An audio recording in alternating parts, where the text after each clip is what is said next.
Friends வணக்கம். உங்களில் ஒருத்தியாக பாரதி வரதராஜன்.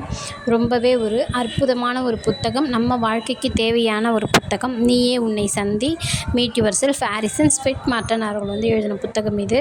இதோட அடுத்த பகுதியை என்ன பார்க்க போகிறோன்னு பார்த்தீங்கன்னா, மகிழ்ச்சியாக இருக்க வாழ்க்கை மேலும் சுத்தம் செய் அப்படின்னு சொல்லிட்டு ஸ்டார்ட் பண்ணுறாரு. அதாவது மனுஷன் மகிழ்ச்சியாக இருக்கணும் அப்படின்னா அதுக்கான பிரச்சனையை போதுமான அளவில் நம்ம வச்சில்ல, நிறையவே நம்ம தலைக்குள்ளே போட்டு வச்சுட்டு இருக்கோம் அப்படின்னு சொல்கிறாரு. உண்மையான கலப்பு இல்லாத மகிழ்ச்சியை அடைவதற்கு சுத்தமான நேர்மையான வாழ்க்கை வாழ வேண்டிய தேவை எப்போவுமே இருக்குது அப்படின்னு சொல்லிட்டு சொல்கிறாரு. எப்பவுமே உண்மையாக நேர்மையான போது மெயின் அவர் சொல்கிறது முழுக்க கடவுளுக்கு நம்ம என்ன செய்கிறோமோ கண்டிப்பாக அதை பொறுத்து தான் நம்மளோட லைஃபுமே அமையும் அப்படின்னு சொல்கிறாரு. பாவத்தின் கூலி மரணம் சொல்லிட்டு சொல்கிறாங்க. ஆனால் நாம் என்ன செய்கிறோன்றது கொஞ்சம் கூட நம்ம யோசிக்க மாட்டேங்கிறோம். மனசாட்சிக்கு அப்பாற்பட்டு தான் நம்ம இருக்கிறோம். கடவுளை நினைக்காம அந்த கிராட்டிடியூட் இல்லாமல் நம்ம இருக்கும்போது கண்டிப்பாக நம்மளோட லைஃப் ஒரு கேள்விக்குறியாக தான் இருக்கும். மரணம் வரைக்கும் நம்ம கடைசி வரைக்கும் நம்ம ரொம்பவே கஷ்டப்பட்டு தான் நம்ம இருக்கணும். எப்போவுமே கடவுளை நினச்சி அதுக்காக நம்ம உண்மையாக நேர்மையாக நம்மளோட லைஃப்பை ரொம்ப ஒழுக்கத்தோடு வாழணும் அப்படின்னு சொல்கிறாரு. என்ன சொல்கிறாருன்னு பார்த்தீங்கன்னா, அவர் வாழ்ந்த அந்த காலத்தில் ஒரு டாக்டர் ஒருத்தர் இருக்கார்.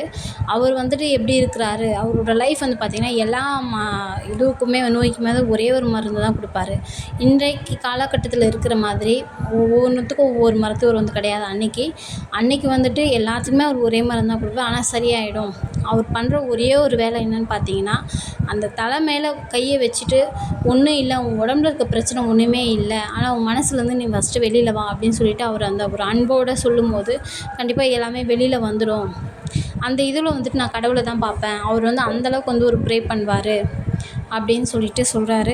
ஸோ இதை வச்சு என்ன சொல்கிறோன்னா, கடவுளை கடைசி வரைக்கும் மறக்காமல் அவருக்கான இது என்னவோ அந்த நேர்மை ஒழுக்கம் அது மாதிரி நம்ம இருக்கும்போது அந்த கடவுள் நமக்காக கண்டிப்பாக கூட இருந்து நம்மளோட லைஃப்பை ரொம்ப ஹாப்பியாக மூவ் பண்ணிவிட்டு கொண்டு போவார் அப்படின்னு சொல்லிட்டு சொல்கிறாரு.